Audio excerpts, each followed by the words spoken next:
हम लोग लखनऊ से आए हैं, पूज्य भंते सुमित रतन जी के साथ हैं। हम लोग इसमें पूरी तरह से सहयोग दे रहे हैं। जब तक ये आंदोलन चलता रहेगा तब तक हम यहाँ पर रहेंगे और उम्मीद है कि 26 जनवरी से पहले इसका निराकरण भी हो जाएगा, मोदी को सद्बुद्धि आ जाएगी और समस्या का समाधान करने की कोशिश करेगा, जिससे कि देश में आग ना लगे। तो अब इस समय मोदी के हाथ में ही है कि ये देश को या तो बचा ले या देश में आग लगा के बर्बाद कर डाले। मेरा नाम भदंत करुणाकर, मैं दिल्ली में रहता हूँ। हाँ, आप किसान आंदोलन में पिछले 42 दिन से बैठे हैं, क्या कहना चाहेंगे? अरे भाई, आंदोलन को हम समर्थन दे रहे हैं, पूरा भिक्षु संघ समर्थन दे रहा है। सुमित रतन जी हमारे साथ हैं। हम ये कहना चाहेंगे इन अम्बेडकरवादियों से और जो दलित और पिछड़े वर्ग के जो लोग हैं उनसे कोई हमें आर्थिक सहयोग एक पैसे का नहीं चाहिए, लेकिन वो यहाँ आना जाना जारी रखें।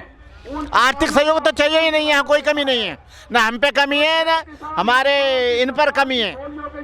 हमारे जो चेला हैं सुमित रतन, कोई कमी नहीं है, पैसा नहीं चाहिए एक पाई। और पैसा कसम है जो तुम हमें दो, लेकिन आ जाओ स्वयं, पैसा नहीं चाहिए हमको, 2 रुपया भी नहीं चाहिए। हमने अपने आप ही टेंट लगाया है, अपने आप ही खा रहे हैं यहाँ, अपने आप ही कर रहे हैं सब, और सब किसान आंदोलन में खाना पीना सब मिल रहा है, पैसा नहीं चाहिए। जी 8 दौर की वार्ता विफल हो गया, क्या उम्मीद है आपको? अरे ये वार्ता तो फेल हो गई भाई, 8वां दौर भी फेल हो गया, 9वां दौर भी फेल हो गया, और ये 15 तारीख को भी अपने ही उस पर अड़े हैं। ये कॉन्ट्रैक्ट फार्मिंग को वापस नहीं लेंगे, ये भंडारण को वापस नहीं लेंगे, और जो अडानी और अंबानी के हित में हैं, पूंजीपतियों के हित में हैं, जो कॉरपोरेट लोग हैं, उनके हित में जो कानून इन्होंने बनाया है उसे तो वापस ले नहीं रहे, बाद बाकी चीजों को वापस ले रहे हैं। तो क्या आपकी तैयारी है, अगली तैयारी क्या आपकी? अरे हमारी तैयारी क्या है, हम तो समर्थन देने आए। तैयारी तो किसान नेताओं की होगी, हम कोई नेता थोड़े ही हैं, हम लोग धर्मगुरु हैं। हमारी तैयारी उनके साथ है, किसानों के साथ, जो किसान करेंगे हम उनके पीछे हैं। हमारी क्या तैयारी है, हम तो बैठे हैं यहाँ। सबसे पहले तो आवाज़ इंडिया टीवी चैनल को बहुत बहुत मंगल कामनाएं। आज आंदोलन का 45वां दिन है और अब तक 61 हमारे किसान शहीद हो चुके हैं। सरकार की कानों पे जू नहीं रेंग रही है, लेकिन हम लोग किसी भी कीमत में झुकने वाले लोग नहीं हैं। चाहे जान क्यों न चली जाए, हम लोग यहाँ से हटेंगे नहीं और ये हक की लड़ाई हम लेके ही रहेंगे। किसान अगर जिंदा है तो देश जिंदा है, अगर किसान जिंदा नहीं तो कोई जिंदा नहीं बचेगा।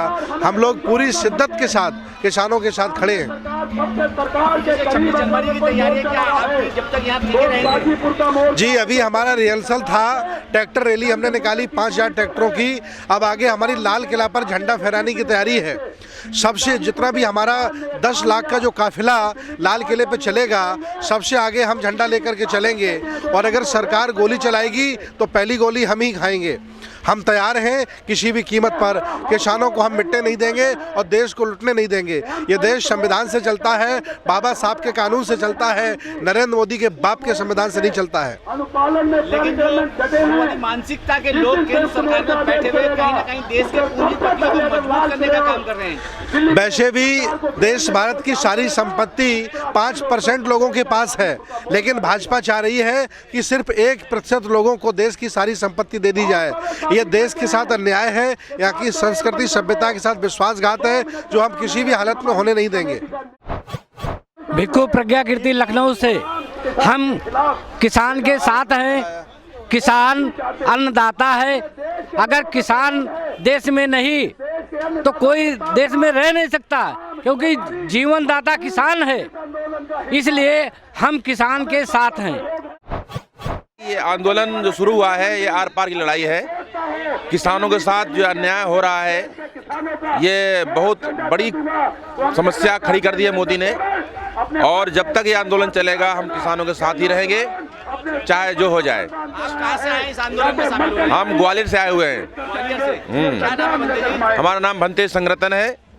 कब तक की तैयारी है आपकी इस आंदोलन में शामिल होने की? ये आर पार की लड़ाई है, जब तक ये मोदी मानेंगे नहीं, इसको वापस नहीं लेंगे, तब तक किसान यहाँ रहेगा और तब तक हम यहाँ साथ रहेंगे।